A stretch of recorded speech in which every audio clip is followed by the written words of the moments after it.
हर दिन कुछ नवीन चिंतन किया अपने चित्त में। जरूरी नहीं सुबह ही करो, आपको ऑफिस कॉलेज जाने की जल्दी है, जाओ लौट के आओ घर पे, भोजन बाद में, या चलो भोजन भी कर लो, उसके बाद थोड़ा शुद्ध पवित्र होकर के बढ़िया सा कोई ऋतु के अनुकूल इत्र थोड़ा सा अपने अंग पे लगा के आसन पे बैठो, कोई कथा पहले सुन लो, कोई महाराज जी का प्रवचन पहले सुन लो, थोड़ी 10-15 मिनट की कोई कथा सुन लो, चित्त पवित्र हो जाएगा, बाहर के जितने भी विषाद विवाद थे सबको भूल जाओ, और फिर उसके बाद नेत्र बंद करके फिर किसी लीला का चिंतन करो, और लीला का चिंतन करके उसमें मानसी भाव करके फिर ठाकुर जी को शयन करा करके फिर सोने जाओ।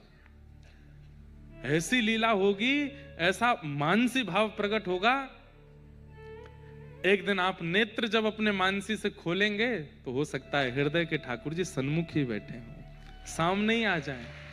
ये घटना हो चुकी है। श्रीमद् वल्लभाचार्य जी महाराज ने अपने शिष्य को कहा था कि मानसी सेवा किया करो, तो मानसी सेवा में दूध का भोग लगा रहे थे। पहले तो बढ़िया मानसी सेवा, खर्चा तो होता नहीं, सोने के सिंहासन पर मेरे ठाकुर जी बैठे, सीधा शुरुआत ही यहीं से करिए। सोने के सिंहासन पर बैठे हैं, जड़ी की वस्त्र धारण कर रखे हैं ठाकुर जी ने, अरे कोहिनूर पहना है गले, क्या चमक रहा, चौंधा पड़ रहा आंख पे, कितना बढ़िया लग रहा है। आहा, मुकुट की छटा तो देखो, क्या ठाकुर जी कमल नेत्र इधर उधर मटका रहे हैं। अच्छा लाला दूध पियोगे? अभी लाऊं।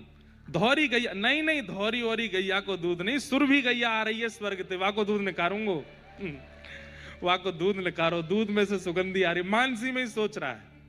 जी ने प्रकट होके हाथ पकड़ लियो, नेत्र खोल करके देखा तो नन्हे से गोपाल जी सामने खड़े होके बोले, असली में लग रहा जो निकाल लो वहां में ते, अब मन ते लगो तो लगन दे, तेरो सांची को तो लगो नहीं, काय को निकाल रहा है। उसके तो नेत्र सजल, ठाकुर जी को अंक में भर लिया, बोले जय हो जय जय, प्रकट हो गए आप। आजकल हम लोग इस भाव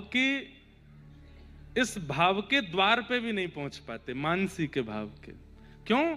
क्योंकि इतना विषाद और विवाद हम लोग देखते हैं दिन भर कि चित्त में ऐसी पवित्रता आ ही नहीं पाती।